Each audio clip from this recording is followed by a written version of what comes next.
Vuestro Dios estaba muerto, y el paraíso que os prometieron estaba podrido. Sois marionetas en un circo de horroroso espectáculo. Mensaje en una botella.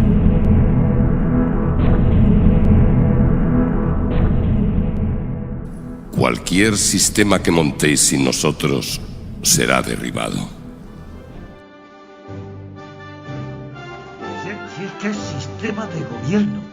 Sin corrupción, ¿cómo se va a gobernar una oligarquía sin corrupción? Eso es imposible. La oligarquía se sostiene por medio de la corrupción. En España, en Rusia, en todas partes. Pero en Estados Unidos no. ¿Por qué en Estados Unidos no?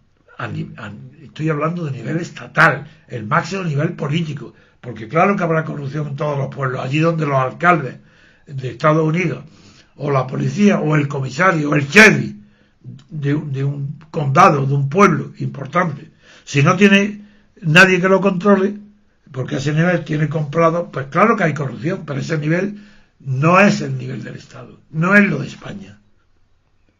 Voy a poner otra vez más en ridículo a Torres Dulce. De manera que dice Torres Dulce, que dice, vuelve. Esos delitos son un ataque demoledor al Estado de Derecho. Deben combatirse para que los ciudadanos no justifiquen sus propias ilegalidades. Sí, pero dice que la corrupción pasa. De la corrupción al fraude a Hacienda. Y el argumento es que el corrupto además favorece que se defraude a la Hacienda. Eso es, que las personas, digamos, pues no estoy de acuerdo. Se animen a defraudar. No es verdad, no es verdad. Porque defraudar Hacienda significa no declarar la totalidad o parte de los ingresos que están obligados a tributar. Y eso, la defensa que hace el individuo para declarar lo mínimo que pueda, que no lo cojan. Si lo cogen, ya estamos como siempre. Si hay control y pueden, claro, pues ese individuo no. Pero decía el teólogo Charles de Koenig, famosísimo canadiense, decía, frente al tema, a la extensión universal del fraude fiscal, dijo algo muy parecido. Aquí hablando, ha muerto, del teólogo uno muy importante del siglo XX, que era de Koenig, pero dijo algo muy parecido a lo que el filósofo Thoreau, que también todos lo conocen porque formaba parte del círculo del Concord con Emerson y con otros grandes pensadores americanos. Thoreau también predicaba la abstención fiscal, que era evidente, no declaraba la Hacienda, pero conscientemente. Luego ahí tenéis una prueba como la abstención fiscal por sí misma no es un signo de corrupción. Esto es un error. ¿Por qué no? Porque la abstención fiscal puede utilizarse como medio de autodefensa. Pero me abstengo, lo declaro, me abstengo, no pago. Nada, que arreglo, ¿cómo? Porque es un pueblo que soporta unos impuestos tan grandes como en España y que no tiene libertad, tiene derecho, además de la abstención política, que es no votar a ninguno de los candidatos que se presenten en listas de partidos. No votarlo, ¿por qué? Porque jamás va a representar al que vota.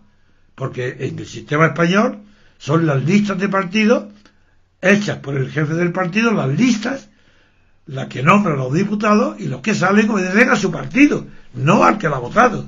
Ellos no tienen derecho ninguno.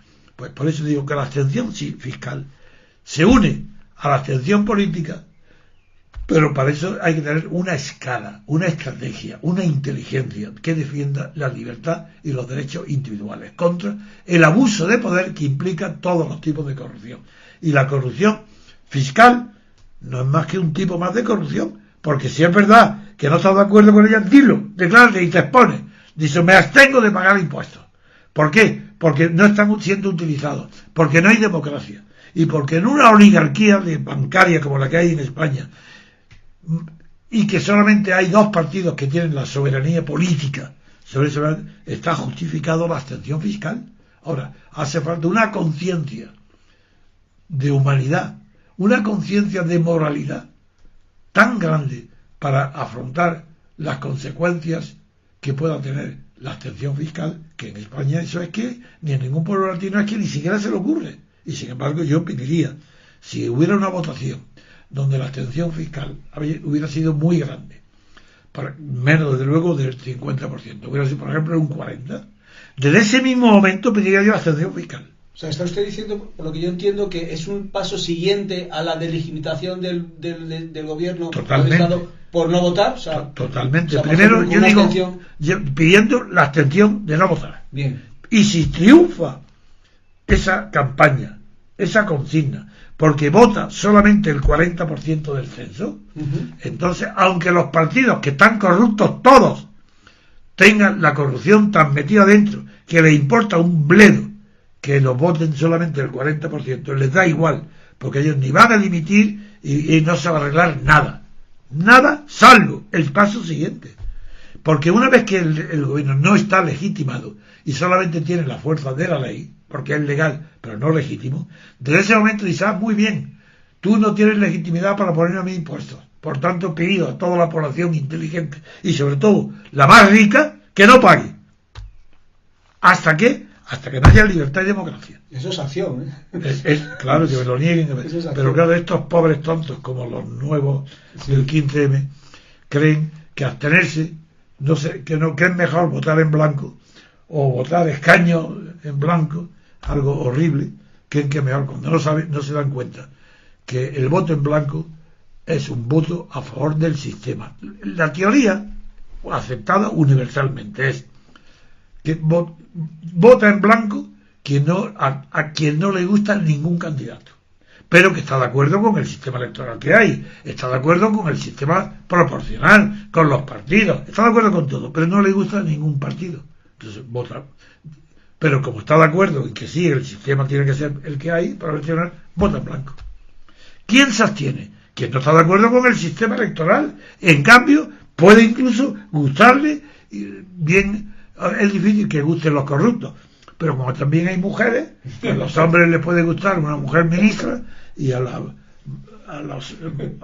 y las mujeres lo contrario. Un Suárez que le gustaba a las mujeres, muy bien, que lo voten.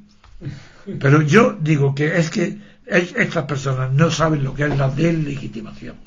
La deslegitimación de un gobierno que sigue siendo legal consiste en que se abre la veda para jugar con ese gobierno como al pim pam pum. Y mientras que hoy, que está legitimado porque lo votan más de la mitad, por muchos pim pam pum que tiren a las cabezas caricaturales de los gobiernos, no sirvan para nada. En el caso de que no estén legitimados, a la primera andanada a las cabezas de pim pam pum, han caído el gobierno, no tiene remedio que irse, tiene que dimitir a la fuerza, porque como ya no es legítimo, está solamente sostenido en legalidad. Pues vamos a la realidad. Abstención fiscal. Segunda etapa de la abstención. Y tercera, que aún no, que nadie se atreve, que son muy pocos y que lo puede, pero que ya lo puede notar el sistema fiscal y de Hacienda. Otro más. Convocar manifestaciones de crash. Ese maravilloso. Manifestaciones de la población entera contra todos los políticos. ¿De scratches que se refiere usted? Sí, señor, claro. ¿Cómo? Bien. Y si falla eso todavía se pueden idear con imaginación actuaciones pacíficas en la calle. Por ejemplo, en una película que yo vi de Buñuel hace mucho tiempo, a mí lo que más me impresionó fue una manifestación en la calle, pero era una manifestación de derecha, y qué maravilla lo hizo Buñuel. La manifestación es que las masas que iban desfilando por la calle iban en orden y sin pronunciar una sola palabra, en silencio, ni pancarta ninguna, silencio, no hablando. Eso no hay quien lo resista.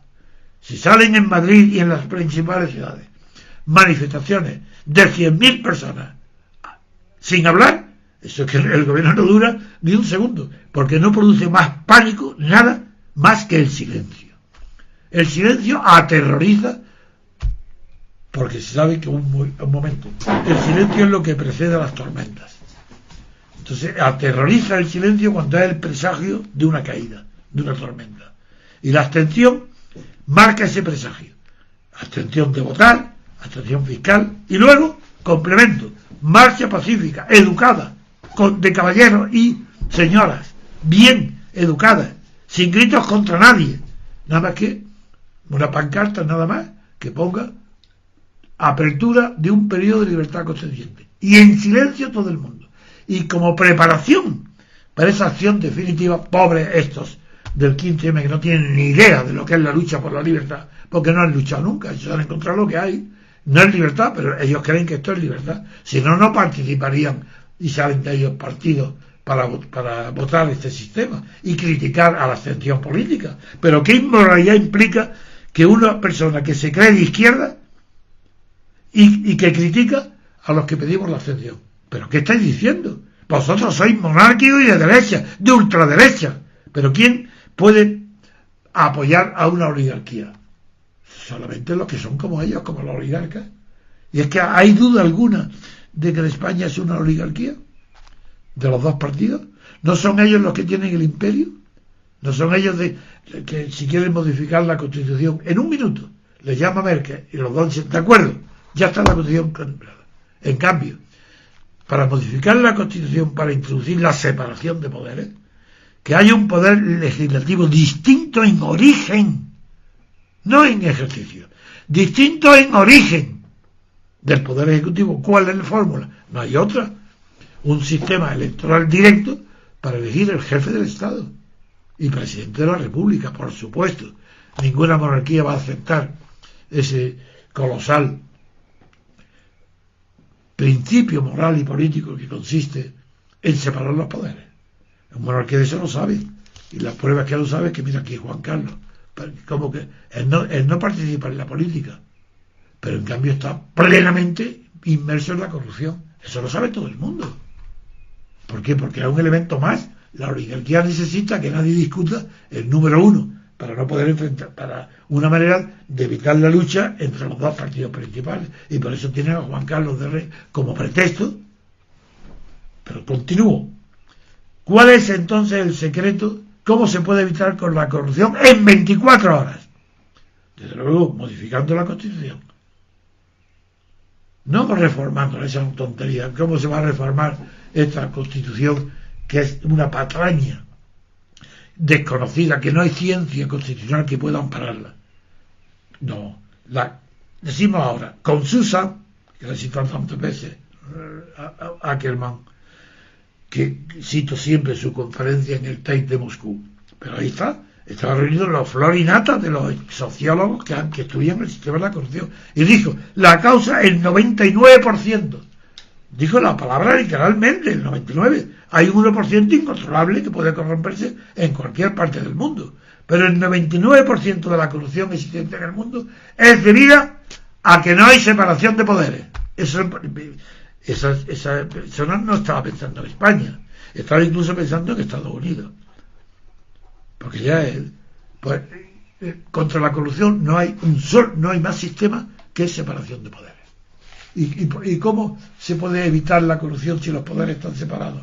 Simplemente porque hay que inculcar por medios constitucionales, es decir, no medios económicos, ni aumentando el número de jueces, ni fiscales, ni el número de carceleros. Porque claro, si fueran a la cárcel los corruptos, no hay cárceles en España donde quepan. Cuidado, que hay muchos más corruptos que delincuentes comunes. Pues bien, esta Rosa Ackerman, o Susan Ackerman, es que no me acuerdo ahora si es Susan o Rosa, la he citado muchas veces, no me acuerdo. Decía que la cosa principal, que no hay separación. Mensaje en una botella. Al excesivo acumulación de poder por los presidentes del gobierno o jefes de Estado. Esa es la causa de la corrupción, es esa. Por tanto, para acabar con la corrupción no hay más que cambiar la Constitución y hacer una Constitución democrática. Y la Constitución democrática no la define la libertad, eso lo define el liberalismo. El liberalismo, como Inglaterra, está menos corrupta que el resto de la Europa continental, porque allí está muy arraigada la tradición liberal del parlamentarismo. Y el parlamentarismo de gabinete, que es el que practica la Unión del Reino Unido desde el año 1707, está tan arraigada que la corrupción allí es menor que en otros sitios. Es menor, pero no hay separación de poderes. Por eso no se puede evitar que también la corrupción inglesa pueda también venir de que no hay separación de poderes, y lo hay. Y ha habido ministros que han tenido que dimitir. Pero eso, la corrupción.